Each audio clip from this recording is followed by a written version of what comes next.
What job pays well because nobody wants to do it?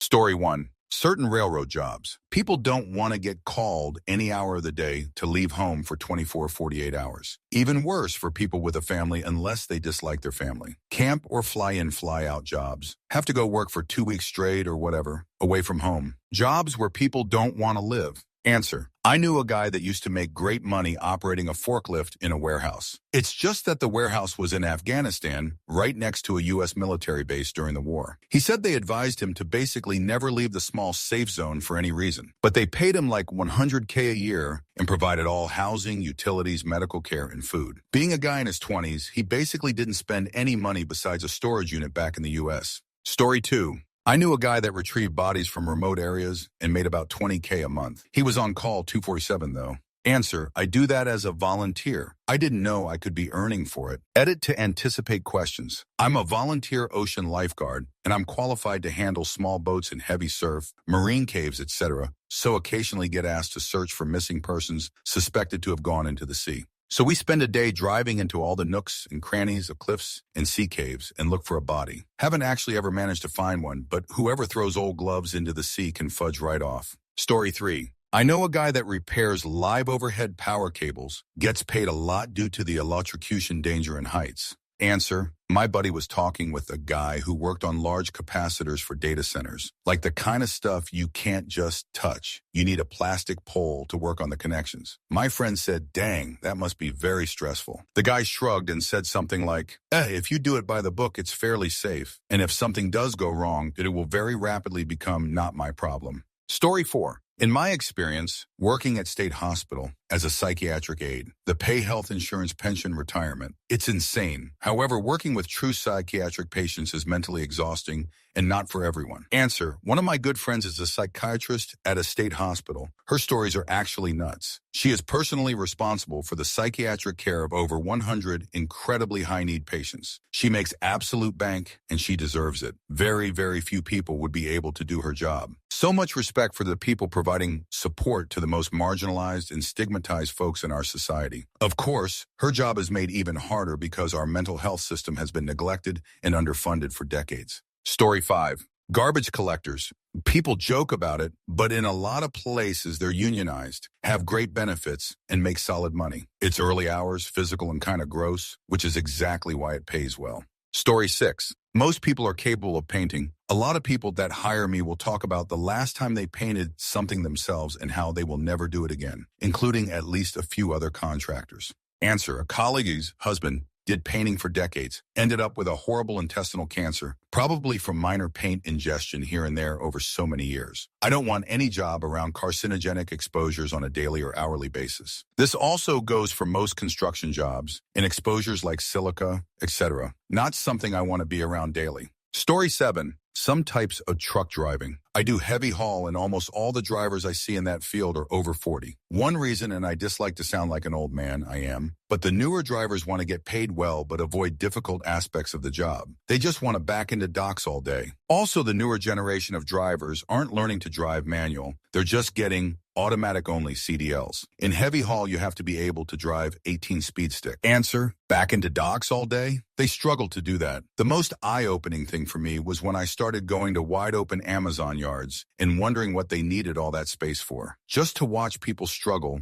to get into the most wide-open spots. That said, I have a drop and hook job that pays well. I don't need to mess with heavy or hazmat hauling. Story 8. Nuclear power plant operators. Plants are located in remote locations, pay very well for the area, but limited workers. Answer. I would add maintenance and security too. Also, to expand on this, working 12-hour rotating shifts, being under constant scrutiny from not just supervision, but about a dozen government organizations. More regulation and rules to follow than any other industry, some of which seem downright ridiculous. But every rule must be followed, else at minimum, you'll be written up and your mistake will be documented for every person in the organization to see. Or at worst, there is threat of federal prison and/or fines. Every event requires action and a mitigation mitigation strategy for the entire organization, no matter how minor. Someone gets a paper cut loading to printer. Now everyone in the company needs supervisor oversight and must wear cut-resistant gloves whenever loading a printer. This is not even an exaggeration. There is also a minimum number of operators and security officers mandated by the NRC, so there will be scenarios where both of these groups will be stuck at their posts, no matter the situation, until they can be relieved. There are hundreds of tests you must take to become qualified and maintain qualifications, each one requiring at least an 80 score to pass. Several of these tests will be retaken annually. The hardest ones, though, are for licensed operators to maintain their licenses. On top of all of that, in maintenance and operations, you will be assigned ERO duties, which means you will be on call 24/7, and drills happen sporadically throughout the year. Also, if it's your assigned duty week, you are not even allowed to drink because you must be fit for duty at all times during this week. Yes, so Buckler would be... Did it work? That's the question echoing in my head after that whole saga. Honestly, if I were OP, I would have given up and gone to watch cat videos 10 times over. But their sheer persistence evokes something between admiration and pity. Story 9. After accident cleaners. Usually people can last few weeks, months, and I do not blame them, to be honest with you. Answer. I have a friend on Xbox that cleans crime scenes and people who passed away. Sometimes people aren't found for days. He lives in Arizona, so you can imagine the decomposition. He is like 20, I think. Most people say his stories are off-putting, but I like to hear them when we game. I couldn't do that job, though. Plus, he says he smells like chemicals all the time. Story 10. Knew a guy who was ex-SAS, who after he discharged started working as a plumber for sewer lines, on oil rigs and the like. His job was to literally swim up sewer pipes and do work on them. Everything from installation to maintenance to unclogging. Dude only did like 2 to 4, maybe 5 jobs a year, but each job paid in the ballpark of $100K or more depending on the situation. He was married and he reckons he had a separate house he would stay at for up to 2 weeks after each job because the smell clung to him and his wife didn't want the stench in their home. He had photos of him post-dive, and in some of them, he is literally just a swamp monster of fecal matter and detritus being hosed off with a fire hose. Story 11. A lot of end-of-life care positions, nurses, SW, wound care, education. The average turnover is 6 months because while the money is good, it can be incredibly difficult and emotionally draining. Those who make a career out of it are a different breed of people. Answer. My fiance graduated nursing school in 2020 and immediately went into end-of-life care. She just left inpatient hospice nursing after 5 years to get into pediatric neurology. While she found the work incredibly gratifying, it definitely had a profound impact on her mental health. Just dropped her off for a per diem shift back at the house today, though, so I guess she does miss it. Story 12. Tower technician, building and/or maintenance communication systems and towers. I cleared 100K my second year and was promoted to tower foreman by my third. Massive hours every week. Most I did was over 100, but the average was around 80. 6 weeks fully on the road, living in hotels, working every day with 10 days off after. I did mostly new builds and full builds, so it's either a week on the project building the entire tower piece by piece and bolting it one section at a time, climbing the section you just bolted to, then bolt the next, or on-site 2 to 3 days building antenna sector mounts and mounting those on the tower, running the cabling the following day. A lot of microwaves, to which are even easier, and sometimes full rotations of nothing but pathing the dishes, which can literally be a 10-hour drive for 30 minutes of work on the tower. Actually easy as far as the learning curve, just physically demanding and stressful being away from your family. Quit only because my wife was tired of me being away and we saved enough to start our own business. Opened the door to a lot of weird niche side gigs that I still do as well, due to all the certs you can get, Sprat being the most lucrative for me personally. Some guys stick to the maintenance route and make much less as it's less hours, less travel, which is paid at your normal hourly rate, but still a decent gig. If heights don't bother you, the bar to entry is probably the lowest in towers. Even tree guys need a license, and in towers you get certified on the job and are climbing within a week of being hired. But on that note, arborists make good money too, especially the guys that start their own company. Crane operator is another one, and they make more per hour though. Don't work near as many hours.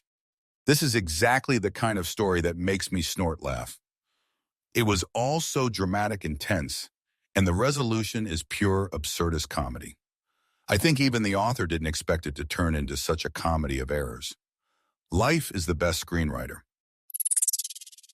Story 13. COBOL programmers. It's one of the easiest programming languages to learn, and it pays extremely well. $80,000 for a beginner, nearly $200,000 at the top end, but it's just so darn boring. No one wants to do it. It was one of the first programming languages made and was designed to fit on punch cards. And our entire financial system runs off of it, so it's going to be important for a long, long time. But it's so mind-numbing that they have a hard time finding people to do it. Answer: it's a hard one to break into. The world needs very senior COBOL devs, people who understand their business, their QA process, the history of why things are done a certain way, the history of their environment, the layers of decades of crap on top, etc. The type of people who has all this but isn't director level or higher is low in many businesses. So it takes a certain personality type for sure. The world doesn't really need junior COBOL devs, so it takes a mature organization to actually create some. And they have to treat them well so they don't just leave for the next company down the road trying to snipe them. I'm in product security. It's a bit of the same deal. We struggle to find talented people. The technology part of it is not the hard part. It's the org, process, politics, etc. That makes it hard.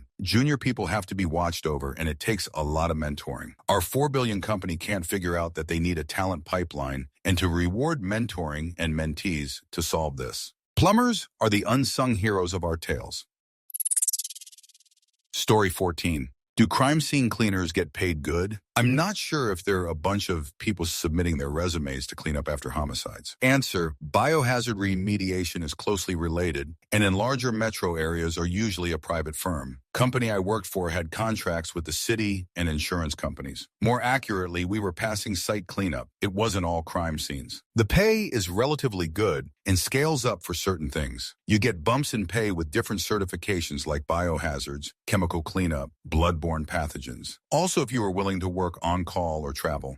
Biggest payday I ever caught was a grisly accident at a lumber camp 3 hours outside city limits. Got about $70K a year, but with bonuses for certs and willingness to travel a couple years, I cleared about $110K. A team foreman could make about that much as base pay. Now that's what I call a Nolan-level plot twist. Everything was going smoothly. Everyone had already mentally concluded how it would end, and then, bam, reality checks in. After stories like this, you start looking suspiciously at any seemingly mundane situation.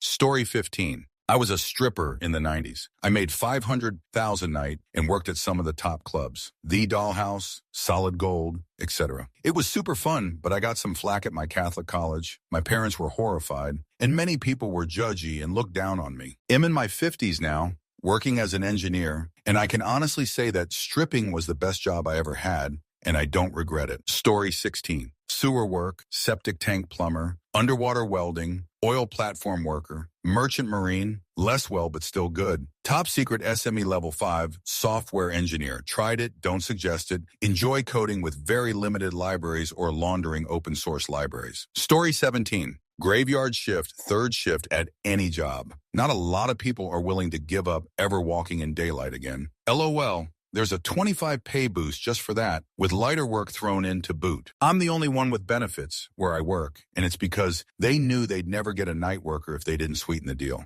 I have 4 weeks of PTO sitting there I can't take because no one will cover nights, but that's just how it is. Answer: I work overnights too. Has its perks. 10 HR shift, so 3-day weekend every weekend. No bosses to bother you. I route myself for work basically. Night differential. But one night out of those 4, I'm the only one working in my entire footprint. That sucks. It could be dead quiet or you're jackassing around everywhere. But I can use my time off regardless of overnight coverage because we do have standby. Colleagues might be pissed because they get called out, but I don't fudge care. Blame the company for their shoot staffing, not me. I keep them in their warm beds a majority of the time. Story 18. Grease trap animal byproduct person. Can be 30 plus an hour. Not college or tech school. Doing very little work. Just hose management and running pumps. But it's gross as fudge. Buddy mine used to work for that company. He did just grease. He rode with a guy that went to slaughterhouse. Other guy was immune, I guess. Just some waiter type suit. My buddy, being the germophobia guy, was in full everything. Even face mask to block the smell. Guy said, watch this. Went over to the whitish wall. Racked his hands over the wall.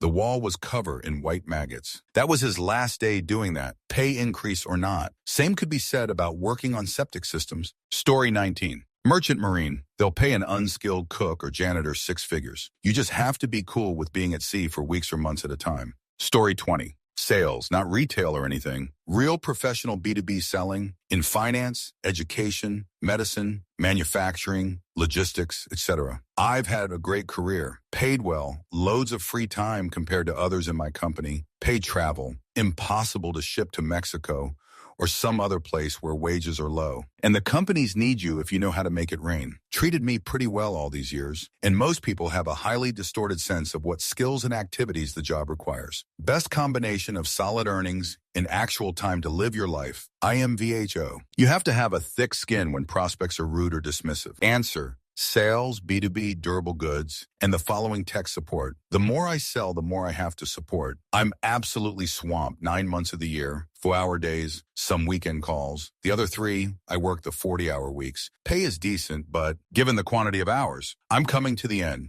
burnt out. I'll go do the tech support for cash instead for my clients. And the company basically has us training AI to be our replacements, so the future is limited. They are not replacing the attrition. Story 21. Waste management sanitation, solid pay, benefits, job security, and overtime. But people hear garbage and immediately lose interest, even though it literally keeps cities functioning and well kept. Story 22. Marine engineer, HVAC technicians, journeyman electricians, and machinists. I think those are all reasonably safe from AI layoffs too. Story 23. Order picker at a cold storage facility. Want to start off in an entry-level position for 26-hour with incentive pay once you make the cut? Well, good luck, because that shoot is miserable. Story 24. The police. We got a shoot ton of overtime people quitting because they realize the job isn't like the movies and it fudge sucks. Answer. Police job pay is also wildly dependent on where you live. A study in NY is making comfortable 6 figures. A townie in South Georgia is making like $35K before overtime and beanies. My buddy is a cop in upstate NY. While he has a lot of cool stories, he's also got a lot of wildly fudge up ones, especially responding to fatal car accidents, shootings, and substances overdoses. He makes a decent living, but I make like $40K more to sit in a fudge office all day sending emails and filling out spreadsheets. No thank you. Story 25. I work in mining, and definitely you have to be a bit different to handle the environment, especially in remote mining. Being away from family and friends, missing important events is very difficult. I'm lucky I do an even time roster these days, but haven't always been that fortunate. Story 26. Landscaper in Phoenix, Arizona. People look down on it, and in the 115, 120 heat, not many people can even do it. But it makes me close to $150K per year after I pay my worker and do my taxes. Story 27. Waste management garbage collection. Pays decently, especially in cities, but the hours, smells, and physical labor mean most people avoid it. Essential job, though. Story 28. Family law attorneys. They can pay really well, but most of us lawyers dislike that area of practice. Story 29. I'm a nursing home administrator, pays great, upper 100s, with only a bachelor's, but it's a soul-sucking job. Story 30. I heard of a cleaning dude that specializes in cleaning the scenes where people died. The work is horrendous, but pays very well. The guy cleared about $400K after taxes. He is standby 24 hours, by the way, in case you need him. Story 31. I have a cousin who gets paid like $100K doing basic IT and building computers. Well, there's a little more to the job than that, but it's not very difficult. He travels for work, he is gone at least 1 week a month, and sometimes 3 weeks in a given rolling month, he will be out of town. Story 32. Arguably most, right? It depends who you ask. I'm in IT. While I don't wake up excited for work daily, I don't really believe in that. I also don't dread it. Sanitation workers have a gross job I could never do, but their benefits and retirement is probably better than mine, much like a lot of blue-collar work. I'd also dislike an accounting job because staring at numbers all day would drive me nuts. Answer. Blue-collar work often has very poor benefits in retirement. Not sure where you got the idea that it tends to be better. Doing something like landscaping or factory work is not going to be remotely close to most white-collar jobs, and you will have far, far less time off than white-collar work. Being part of a strong union can flip this, but those are mostly dead in the U.S. There's some exceptions in good city municipal blue-collar work, or if you are very highly skilled, like a welder or plumber who has lots of clients, but on average, that's kind of the main reason they told people so much to go to college. If you are on the lower rung of blue-collar jobs, you will be far worse off than the lower rung of most white-collar jobs. Obviously, most people tend to be on those lower rings because of the way our society is set up job-wise. After this one, I needed silence and a good 5 minutes to just reboot my brain. It's not often a Reddit story leaves that kind of aftertaste. Not shock, not laughter, but a deep philosophical, what the actual hell? That was powerful. Story 33. Honestly, I've worked in high-level B2B sales, and while the positions I've been in require a college degree, strong soft skills, etc., a big reason they pay well is people often dislike doing sales. Saw so many potential career transitioners get hired, and either really underestimate how challenging the job is or dislike doing it. A lot of teachers came for the money, were very good at the job, but disliked doing it. That's the only position of career changers that were consistently good at it. Story 34. Oil jobs. You can go to shithole West Texas and start making 28 HR on the oil fields, from what I hear with no experience. Story 35. Traveling nurse who's willing to travel to other states for short term helps to be a union-busting scab. I know someone who did that, and oh my God, she made a ton of money, although her taxes were crazy complicated. Story 36. I knew a hole watcher that disliked his job, but it was crazy good pay. He held a clipboard and stood under an umbrella and counted every person in and every person out of a mine of some sort. Story 37. Garbage collection is the classic example. I have a buddy who does it, and he clears 6 figures with overtime. People dislike the smell and the early hours, but the benefits are actually insane. If you can handle the physical labor, it's a solid path. Story 38. Sleep technologist. Decent pay after sitting for your boards. Even being a medical field where degree creep is rampant, the bar for entry is very, very low. Work is primarily nights and positions open up around the country because demand is good. Not as high paying as some skilled trades, but still a relatively lower stress job. Patients can be very ill depending on the referring doctors, but still a very chill job. Story 39. I met a guy who cleaned the insides of petrochemical tanks. It's like scuba diving, but the water will eliminate you if you touch it. He said it was a way that required a strong back and no brains. He got to travel the world, but only the industrial areas with petrochemical tanks. Story 40. Lineman. If you aren't afraid to go where you're needed and make repairs after disasters, storm chaser, you can make extremely good money, well over 100K. The school portion is short, but there is an apprenticeship period. After you make the big bucks, you can take on an easier local gig in a location you want to live long-term and still earn a good wage. I know this because a family member is doing very well in this field, and their garage is bigger than my house, lol. Here's something from AI discussing money. I haven't checked it for accuracy. The price of settling down storm chasing income. Travelers often earn $150,000 to $300,000 annually. During major disasters, they can make $10,000 to $14,000 per week due to 16-hour days worked at double-time rates. Local utility income. Stationary roles usually pay $80,000 to $120,000 for a standard 40-hour week. While local overtime exists, it is rarely as consistent or intensive as disaster relief work. Benefit trade-off. Most local utility jobs offer better pensions and stability, which chasing lacks. This is exactly the kind of gem I dig through these threads for. You can't concoct a story like this. It can only be born at the intersection of sheer luck, idiocy, and bizarre coincidence. A masterpiece.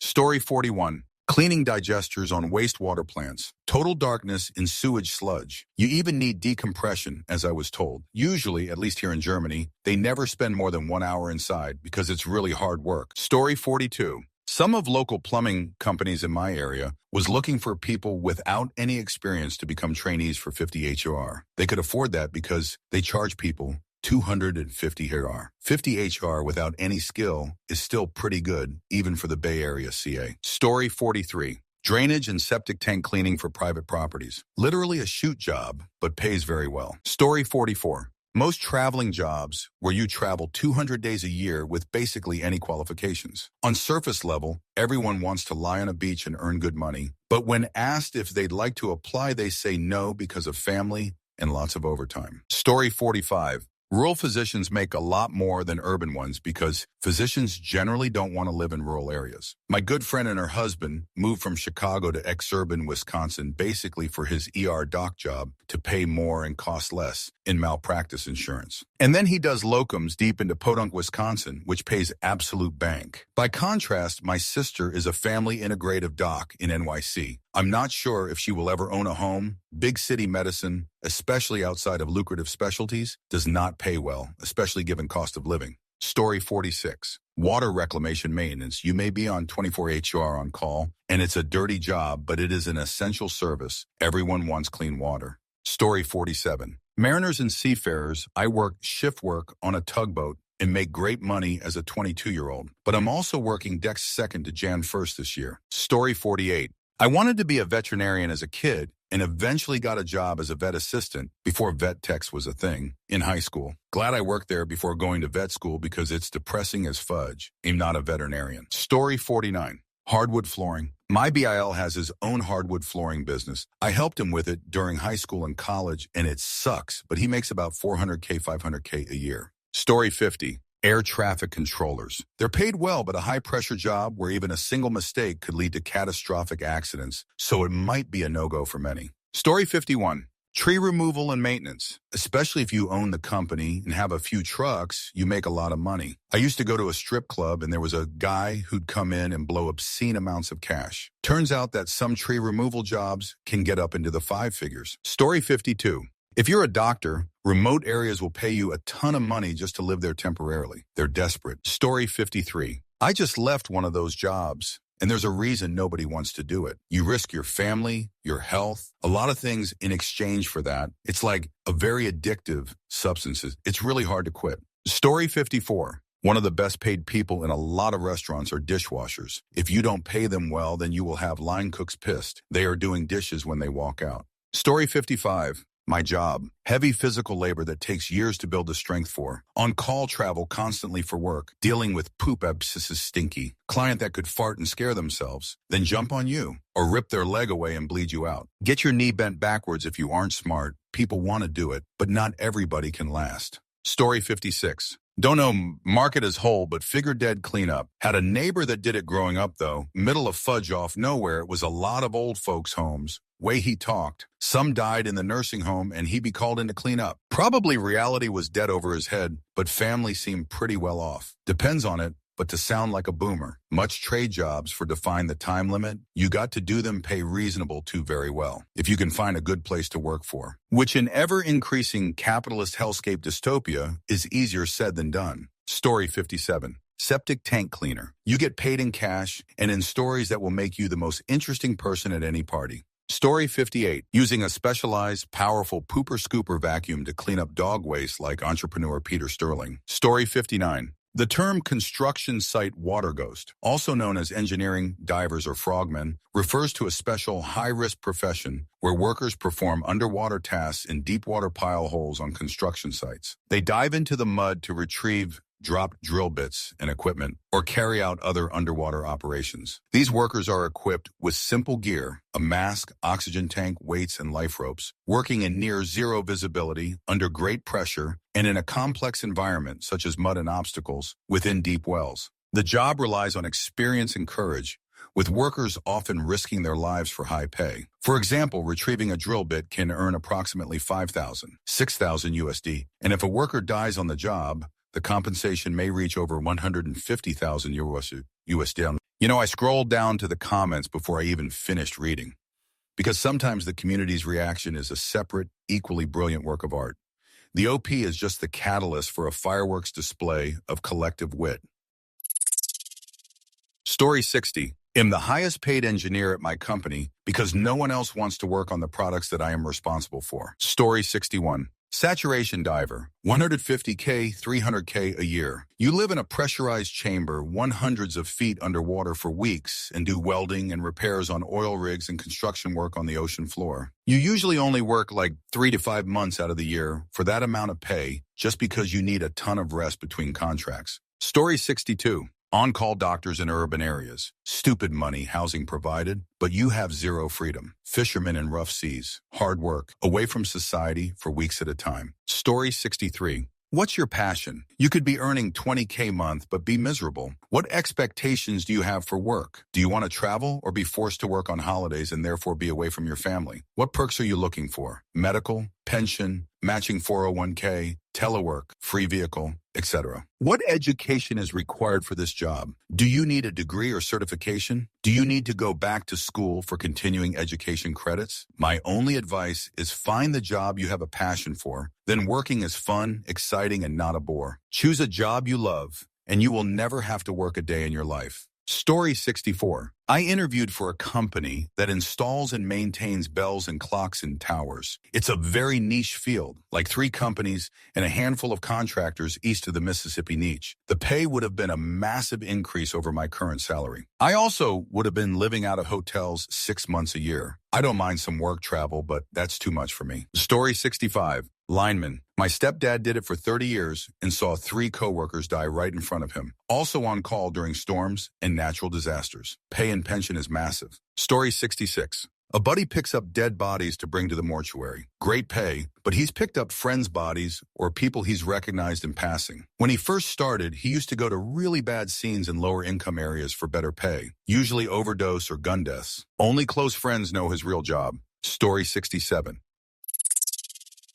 I worked for a company that built and operated remote work camps for oil, gas, mining, and forestry in northern Canada. I was on-site MGMT for a year, 3 weeks and 1 week at home, then regional MGMT, so I traveled constantly, then VP Ops. I was single and had no kids, so I felt it was easier on me than on most. The toll on workers living a rotational schedule is significant. The larger camps of 1,000 plus can be quite nice, with gyms and organized activities, but the culture is awful and the work is outdoor in extreme weather and horrible conditions. Substances use is rampant. No one is happy. Everyone misses their families and being part of their communities. It was not uncommon to have overdoses on site. A few were fatal, and the work sites were very dangerous. Many camps are hours away from the nearest town. Some were fly-in, fly-out, but most were drive-in, sometimes 3-4 hours on poorly maintained logging roads that were a muddy mess most of the time. People would get sucked in by the money and end up doing more years than they wanted to, a sort of golden handcuffs situation. Also, many were from small towns with limited opportunities, so it was the only way they could see a 6-figure salary. They got to the point where they disliked being in camp, but were no longer comfortable at home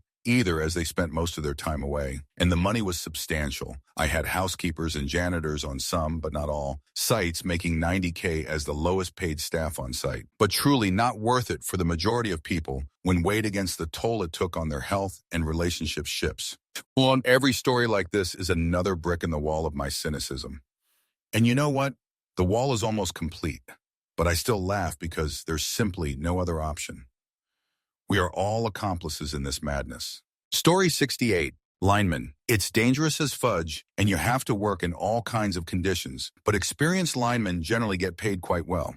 Story 69. Anything that upon first glance stinks. Garbage workers do well. Advanced garbage, hazardous and radioactive, pay better, but you would need training. Story 70. Land oil field equipment may cost $10K an hour to rent, so support people, including geologists, may work 48-hour shifts to minimize downtime. Story 71. Poop Patrol. Years ago, there was an article about SF paying up to $184K, including benefits, to people to clean up the city. Story 72. Rural medicine. Medicine tests one's ability, withstand delayed gratification, 4 years of college, 4 years of medical school, multiple years of residency, and some even have fellowships. It's not uncommon to be in your mid to late 30s when you are finally in attending. Rural medicine is medicine on hard mode. Limited resources, limited staff, and often colleagues who just are poor doctors. Hospitals will pay up for good physicians, often considerably so. I just took one of these jobs. I'm 2 weeks in and I already regret it. I can tolerate it for the money for now, but not forever.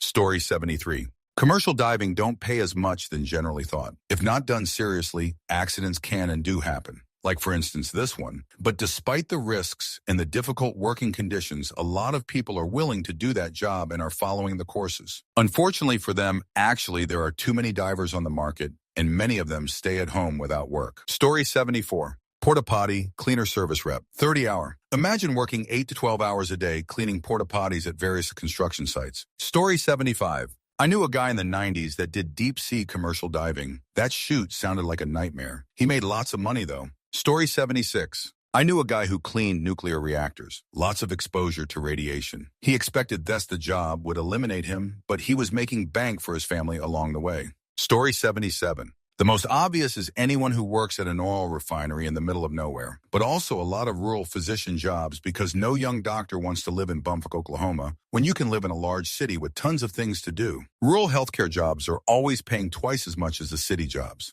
Story 78. I work in a meat processing facility. The work is super easy and the pay and benefits are great, but I'm covered in blood all the time. We don't actually slaughter in-house. I'm sure those guys get paid even more. We take turns one night a week. The boss will pay us double time for a few hours to do the nightly deep clean that takes about 4 hours. Imagine shoveling pounds of miscellaneous meat products into boxes to be sent off to rendering, draining gallons of blood and sanitizing it all. Easy but definitely gross. Story 79. Oil rigs in North Dakota or the Middle East. 6-7-12s I've heard, and really tough on your body. $120K, if you can do it though. Story 80. My husband's company mines uranium in WI. They struggle to find good workers due to the remote location and weather. They pay really well. Story 81. Probably working on an oil rig, that or being a trucker. Both jobs pay well to my knowledge, but you have to live away from family friends for long periods of time. Story 82.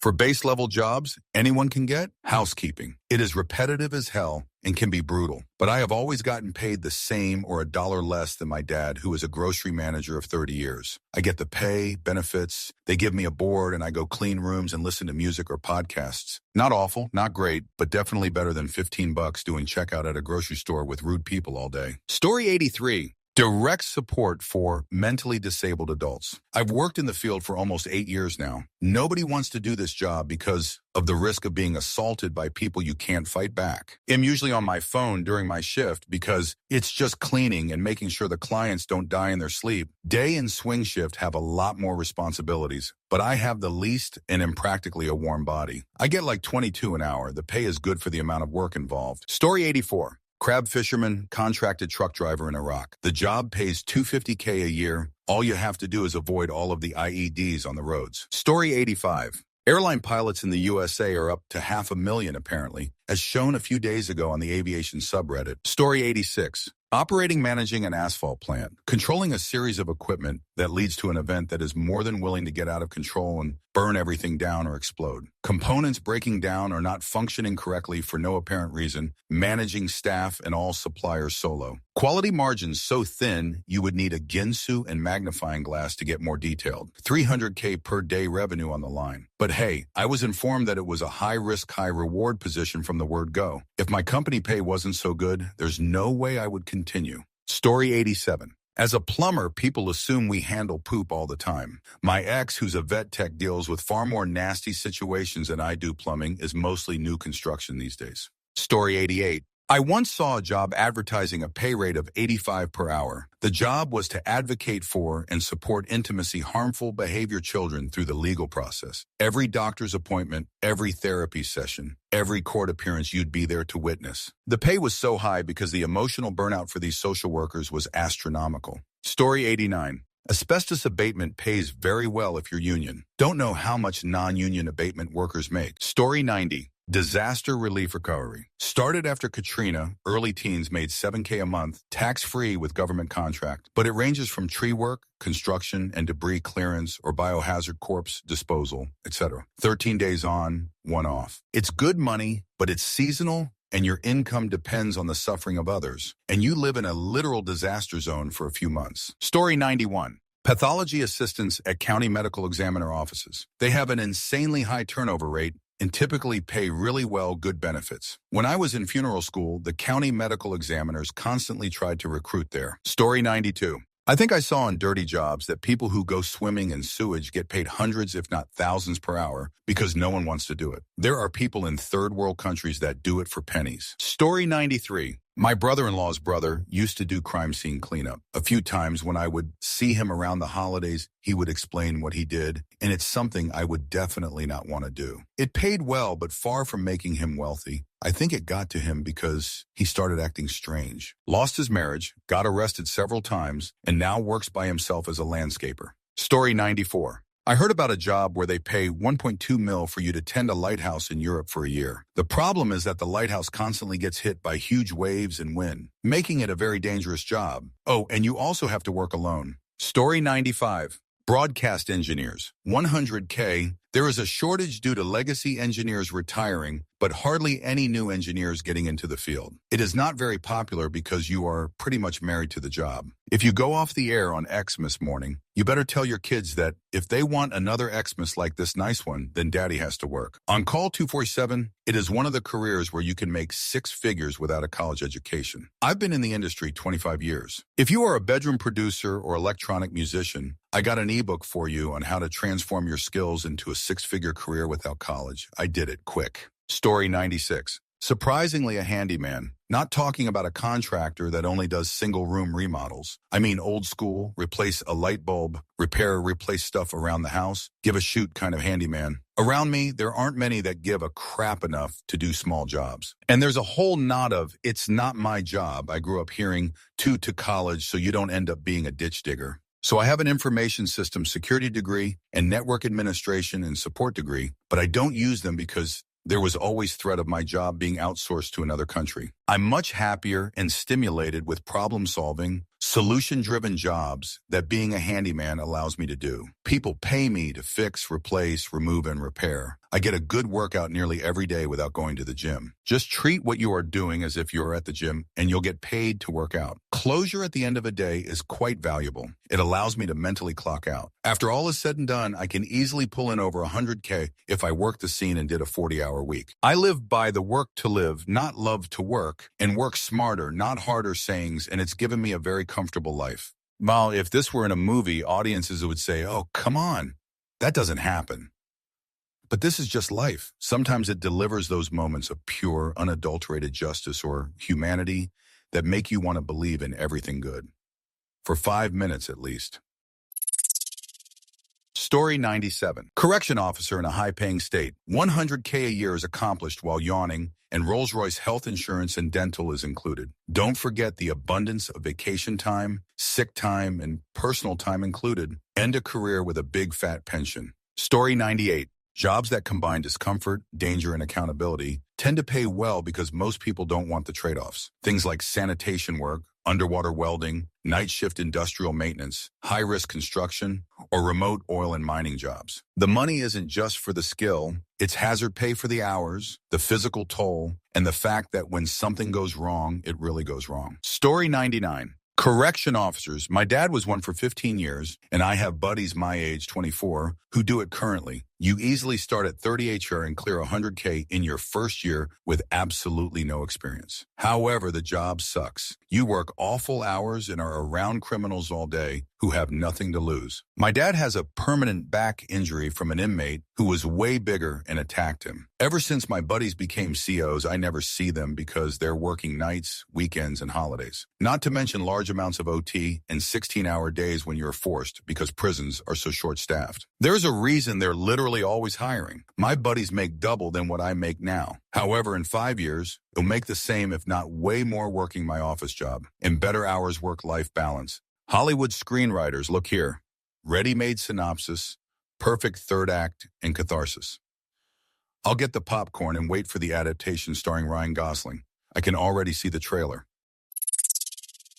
Story 100. Sales. It's a grind. You get rejected 90 of the time. Clients cancel and trick you. When an order is placed, you need to enter it into the system fast. There are targets that cause anxiety, funnels, clunky CRMs. Competition can be brutal. Marketing often does not support you. And sales managers can be untrained clowns. Did it for years and made good money. Story 101. Oddly enough, CEOs, especially for big public companies, you can be a CFO or another C-suite job and have 75 of the pay with 25 of the stress or public visibility. A lot of people are just happy in their roles and don't want to make that jump. Hence, the pay has to be really high for it to be worth it. Story 102. Quoting my older sister, who's a vet, being a vet at an ER veterinary hospital, your faith in humanity will die horribly with the things you will encounter with darn near every aspect of ER vet med. Not for everyone. Story 103. Plumbers, electricians, welders. Boomer parents raised millennials to think that these jobs were beneath them or would lead to poverty. If you don't go to college, you'll end up like that guy. Points to a plumber who is actually making 80K. People working in trades can easily make over 6 figures a year. Glad to see that Gen Z is filling in these roles. The social stigma around those jobs is being seen more as utter nonsense. Answer?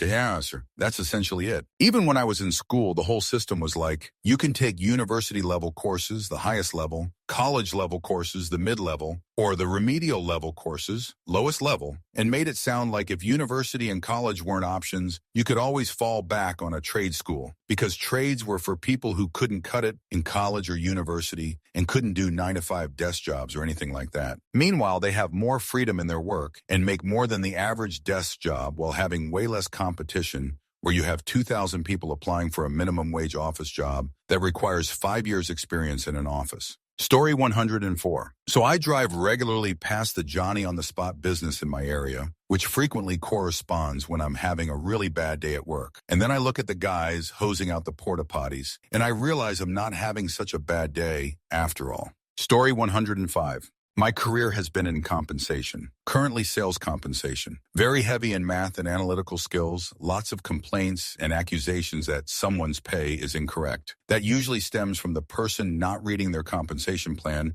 to understand how their pay is calculated. Comes with the need to be able to communicate the technical side of someone's pay into terms they understand and communicate it with empathy and a smile. Great Excel skills are important too. Many would think it is a boring desk job. I have met a lot of people who say that's absolutely a job they would never want to do. I love it, and I like that it is fairly niche because it makes the pay great and the opportunities vast. Story 106. Being president of the United States, it's always the same people that run out of 400 million people every 4 to 8 years. Story 107. Sanitation specifically refused services. Neighbor's brother drives a brand new Jeep truck and bought a nice house too. Story 108. Butcher. It paid $30 an hour when I did it in the 90s. I was an apprentice in 1999 and made $20 an hour.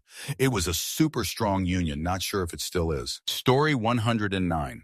A lot of maritime work is this way. Spend over half the year on a ship working away from your family. Can easily make over $200K, but unless you're young and single, it can be a hard life. I work a shorter schedule with more time off to balance the home life, but I get paid a lot less to do it. Story 110. Almost all of the high-paid ones. Lots of people think they want to be, say, high-paid law firm partners, but it turns out few of them want to grind for 20 years to get there. Pretty much every highly paid job is highly paid because it turns out getting that job requires sacrificing things most people aren't willing to give up. The rest generally require both that level of work and talent that not everyone has. Story 111. Oil field. 2 weeks on site man camps are similar. 1 week off. Sometimes you get stuck. 12-hour days are the norm. Sometimes you get stuck on 16 or 20s. And doing that for 2 weeks straight is bad enough. I know someone who got stuck on a 6-week rotation because a bunch of people quit. I've also heard of people working 10-week rotations. That shoot will wear on you fast. Story 112. Regulatory manager steward. My supervisor collects about $200K per year to file paperwork. But if the shoot ever hits the fan, it's literally his liability to set things right, or he literally goes to jail. Take a look at Seattle Barrel for an example of things going wrong. Story 113. Cleaning grease traps. You have a big truck that's essentially a huge industrial vacuum that sucks up all the old grease. It stinks like all hell, but they make good money relatively. Story 114. At pork processing plant, the guy who stabs the hogs in the neck artery, which makes them bleed out, makes the most money. Story 115. Depends where in the world and what skills you have. Oil rigs always look for qualified personnel, highly paying jobs, but also highly dangerous. While in other areas of the world, they pay seasonal farmers a small fortune for plowing or crop harvesting. Generally jobs that are very dangerous, very difficult, or require special skills. Pay well. Story 116. Boat captain on a research vessel. You have to be very qualified because you're both captaining a ship and responsible for a lot of the equipment. There will be specialists, of course, but it's your ship and the stuff on it is your responsibility in the end, and you're away from home for weeks to months at a time. Pay is like 130, 150K though. Story 117. I've spoken to a number of guys over the years and hear that septic system installer maintenance is big money and can be a own your own business, set your hours kind of job. Most people don't like anything to do with human waste, so the thought of pumping out a septic tank or cleaning a yard after it floods makes them turn away. So the ones who decide to do it have little competition, and in more rural areas where it's frequent can do very well without rented equipment and a couple laborers to help. Story 118. Some context for this post. I'm an in-home respite care provider. A lot of jobs caring for very disabled individuals, i.e. severe autism, totally immobile individuals, profound intellectual disabilities, individuals with combinations of G-tubes, tracheostomies, and osteomybags. I work with this population and generally love it, but my current job is honestly wearing on me. I do this work because I love to help people. If I can see someone make even a little bit of progress, and I know how hard they worked for it, I live for those moments. Unfortunately, some people are so profoundly disabled, they're just stuck where they are for the rest of their lives, and some of them are stuck in really awful places. Those are the individuals I struggle to work with most. I'm changing jobs right now because I find my current one so depressing. The child I work with now is the most profoundly autistic child I've ever worked with, and by a lot. He can't even use a tablet to communicate and still isn't potty trained at 10. I don't believe he'll ever do either of those things. 95% of his day is spent screaming, stimming, and rubbing spit on things in a repeating loop. He only really stops to eat and poop. And you know what? His days will look exactly like I just described 20 years from now. And 20 years from then, too. It's just heartbreaking to be around him and his family. It's so hopeless and bleak. I feel bad looking for another job because I know they'll struggle to find anyone else that will stay as long as I have while also doing right by the kid. He deserves people who will do right by him, but finding people who will is a huge burden on autism families. A rare case where someone didn't just step on a rake, but stopped to examine it, studied the blueprints, and wrote a thesis on it. The level of self-reflection is off the charts.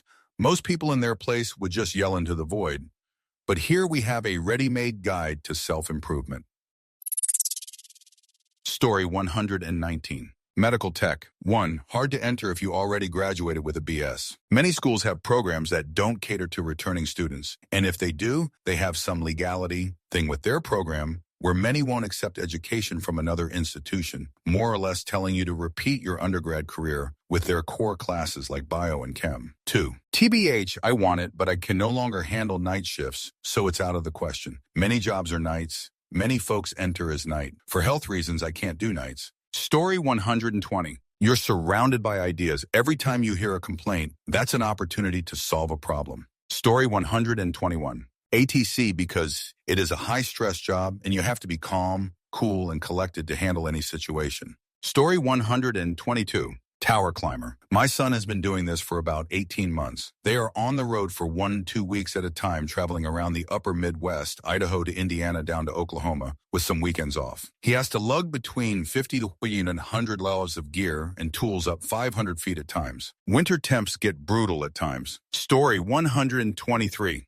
The person who changes the light bulbs on the top of the radio or cell or whatever towers that are hundreds to thousands of feet in the air. Towers. I'm sure everyone has seen the reels by now. It is a job I would absolutely do for that money, but there is absolutely no way I could physically do it. Even if I got in shape to climb the 1,000-foot ladder, the crippling fear of heights would have already noped me out. I almost fainted the first time I watched one of those videos of someone doing it. Story 124. At my company, I would say maintenance. They have a high turnaround, more so than other departments, and they get called every time shoot goes literally down. I remember once I was working second shift and one of our presses went down, on top of a furnace, some kind of electrical issue, at 3 a.m. We called the head of maintenance and he made his electrician and some maintenance guy come in around 3 a.m. to fix it before first shoot started. One of those guys had just left for the day a couple of hours ago and had to drive all the way back. Story 125. Auto body painter here. Less and less people are getting into this trade because it is absolutely miserable in the summer when it's hot, and literally every aspect of it causes cancer. Several painters I know are either alcoholics, substances addicts, or have committed tragic end. But it pays well simply due to job security and very high demand, depending on region. Story 126.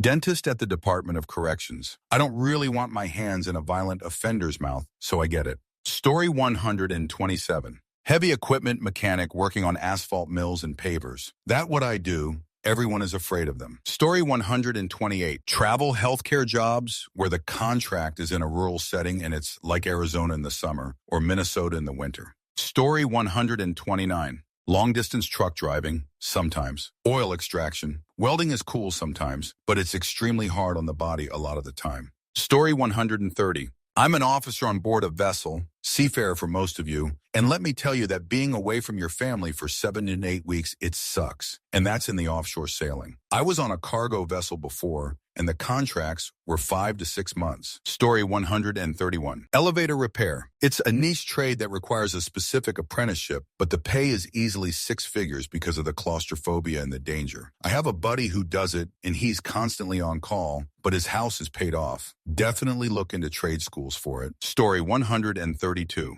Accounting. You work for corporate a-holes that suck the soul out of you and makes you dislike life. Story 133. Sewage wastewater treatment. Good salary. Shocker. Nobody dreams of working with literal shoot all day. But infrastructure jobs like that are stable, often unionized, and pay way better than people think. Society needs functioning sewers more than it needs another marketing coordinator. But one of those jobs smells significantly worse, so the pay reflects it. Story 134. My buddy cleans sewers and public drains, runs a septic tank cleaning business on the side, really took off this year, earns $7,000 for the job, but will most likely quit this year to focus on the business, which I think is making way more than that. Story 135. A friend's dad had a great job back in the 70s. He worked in a sewage complex, and every now and then the pipework feeding the settling tanks would get totally blocked. Cue friend's dad, who would don a rubber suit, get in the tank up to his neck, and use a high-pressure steam pipe to blast the blockage out. He'd then get cleaned up until needed again. He used to bring home these fantastic tomatoes, huge, juicy, tasty fruit that grew in some of the unused tanks. They were delicious. Story 136.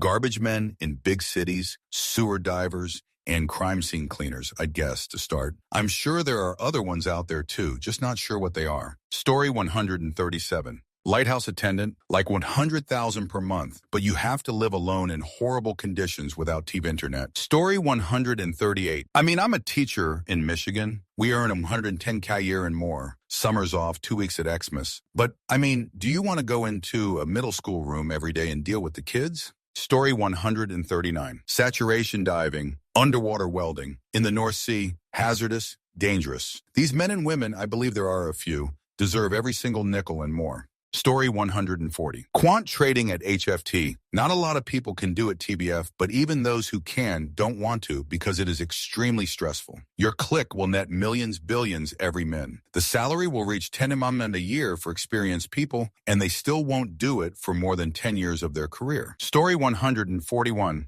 Garbage men. You work third shift in weekends and most holidays, and since many places no longer hire throwers, they use the arm to scoop up trash bins, you need to be the driver with a CDL. It's not a far stretch to get 6 figures as a garbage truck driver. Oh, and most are in a union. Story 142. Asbestos removal. I picked up a second-hand bike from a gated mansion with a row of sports cars and Range Rovers a few years back. Their garage was the size of a 4-bedroom house. There were manicured grounds disappearing into the distance. I asked the guy if he was an ex-footballer, given the ostentatious and obvious wealth, but he had an asbestos removal company and mentioned how nobody wants to do it given the dangers of mesothelioma. Story 143. I know it's a popular field right now, data, but specifically what I, as a BI engineer, isn't as popular. Everyone wants to be a data analyst finding the story the data is telling. I'm the one who actually sets that data up so they can do that. I often spend entire work weeks balancing and rebalancing queries to make sure the tables we report off of are audit-worthy,